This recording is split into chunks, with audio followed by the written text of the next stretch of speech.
छठी सदी ईसा पूर्व की राजनीतिक दशा। चलिए छठी सदी ईसा पूर्व की राजनीतिक दशा देखते हैं। प्रश्न है प्रथम मगध साम्राज्य का उत्कर्ष किस शताब्दी में हुआ था? तो ईसा पूर्वी छठी शताब्दी में हुआ था। याद रख सकते हैं कि ये राजनीतिक दशा जो देख रहे हैं छठी शताब्दी ईसा पूर्व की देख रहे हैं। तो मगध साम्राज्य का जो उत्कर्ष हुआ था, मगध साम्राज्य का उत्कर्ष ये हुआ था छठी शताब्दी में। याद रखेंगे। मगध साम्राज्य का वास्तविक संस्थापक कौन था? तो ये बिंबिसार था।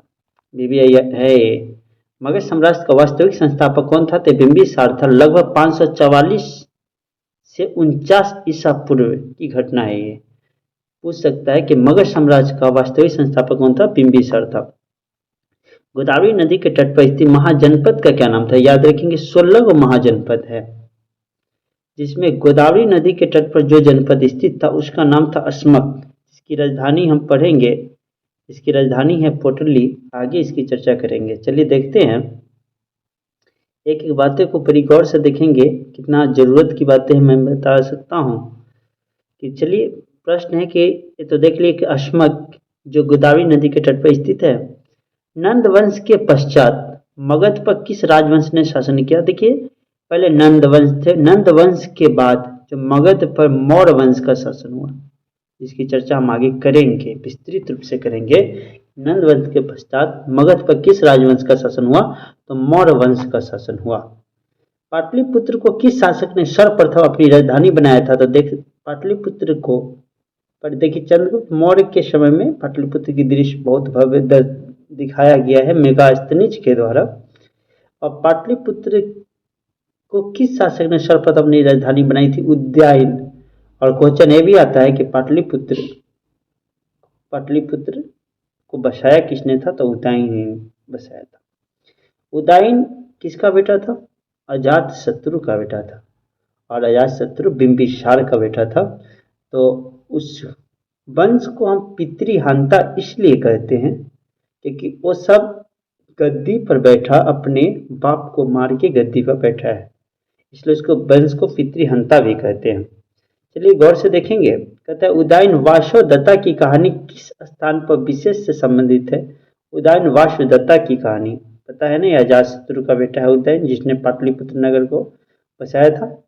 चलिए उदयन वासवदत्ता की कहानी किस स्थान पर विशेष है? तो यह है उज्जैन से विशेष है। चलिए आगे देखते हैं।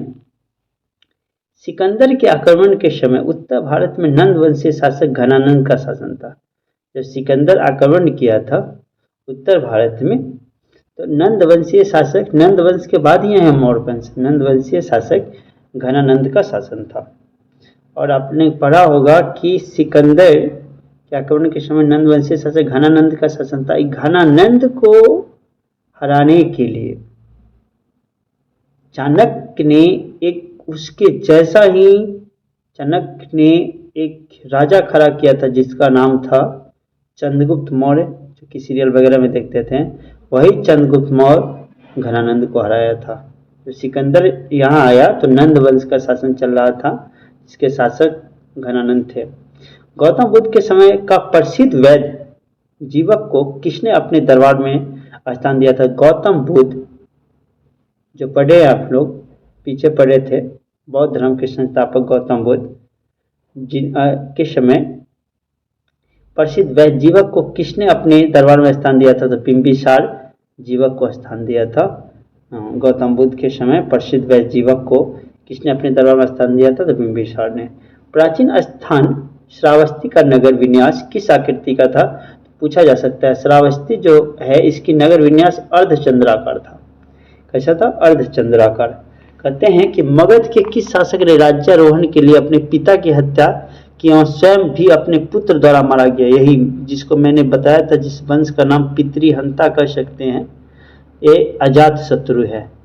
अजातशत्रु जिसने अपने पिता बिंबिसार को मारकर, ये बंदा जो है ये अपने बाप अर्थात अपने पिता बिंबिसार को मारकर और गद्दी पर बैठा। और गद्दी पर तो बैठा, पता चला कि बाद में इस अजातशत्रु को भी इनके ही बेटा, जिसका नाम था उदयन नाम था, उदयन जानवे करते हैं आप लोग, ऊपर नाम भी है, उदयन था। हाँ, इसने अजातशत्रु को मारकर अपना गद्दी पर बैठता। चलिए कहते हैं अगला प्रश्न है कि सिकंदर एवं पोरस, सिकंदर आया था उस वक्त नंद वंश का शासन था, आपको पता है, मैंने बता दिया। सिकंदर एवं पोरस की सेनाओं के मध्य किस नदी के तट पर युद्ध हुआ था? तो देखिए ये झेलम नदी के तट पर हुआ था, जो इस नदी को पार करने से इनकार कर दिया था सिकंदर के जो सेना थे से। तो क्वेश्चन पूछता है कि सिकंदर और पोरस के बीच की जो युद्ध हुई थी किस नदी पर हुई थी? झेलम नदी, जिसको पितस्ता भी कहते हैं आधुनिक नाम। चलिए आगे चर्चा करेंगे। किस शासक को परशुराम का दूसरा अवतार कहा जाता है? महापद्मनंद को। परशुराम का दूसरा अवतार किसे कहा जाता है? महापद्मनंद को। चलिए आगे देखते हैं। प्रश्न है कुछ सिकंदर के समकालीन यूनानी लेखकों का विवरण, अर्थात सिकंदर के साथ जो यूनानी लेखक आए थे उसकी चर्चा है। तो देखिए सिकंदर के साथ आए थे 3 आदमी, हाँ उसकी चर्चा करते हैं, देख लेते हैं। अरिस्टोबुलस, ओनोसेक्रिटस, निरियाकस। ये जल सेनापति थे, ये जहाजी बेड़े के चालक थे, और ये अरिस्टोबुलस की भी चर्चा मिलती है। एक एरियन ऑफ प्लूटार्क ने अपनी रचनाओं के आधार पर बताया था अरिस्टोबुलस की। चलिए देख लेते हैं। अरिस्टोबुलस 327 से 326 ईसा पूर्व के समय का है।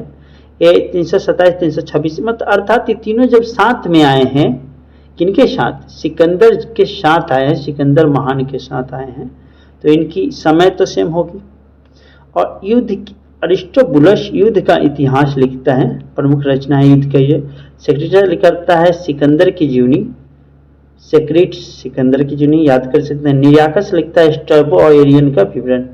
तो पूछ सकता है कि जल सेनापति कौन था? अर्थात एडमिरल कहते हैं। यह सिकंदर के जहाजी बेड़े का एडमिरल था निरियाकस।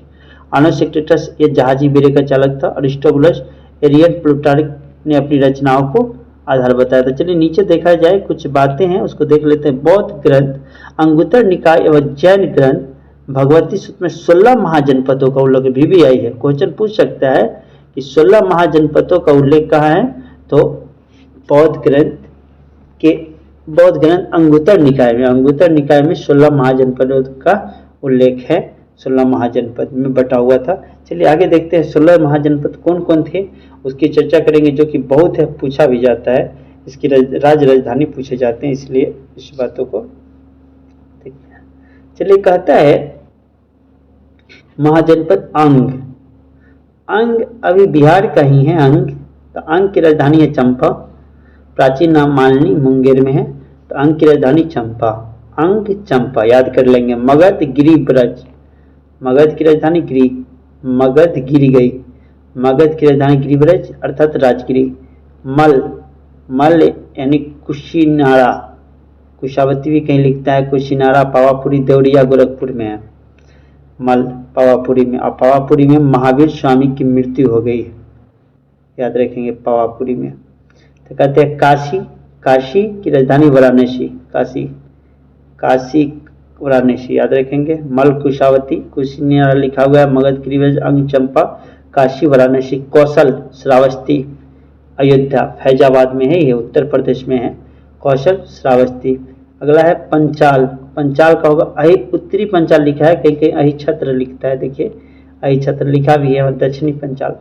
चलिए कुरु का इंद्रप्रस्थ, कुरु जो है इंद्रप्रस्थ, मेरठ दक्षिण पूर्व हरियाणा। कुरु का इंद्रप्रस्थ। वज्जी मिथिला या विदेह, वज्जी का वैशाली भी लिखता है, याद रखेंगे। वज्जी संघ वैशाली वाले हैं, वज्जी का वैशाली। मत्स्य का विराटनगर, मत्स्य का कहाँ है? विराटनगर। वत्स कौशाम्बी, सुरसेन मथुरा, सुरसेन का है मथुरा, वत्स कौशाम्बी, सुरसेन मथुरा। अगला है चेदी का शक्ति मणि लिखता है, इसमें लिखे हुए है शक्तिवती, कोई दिक्कत नहीं, चेदी का याद रखेंगे, शक्ति मणि है।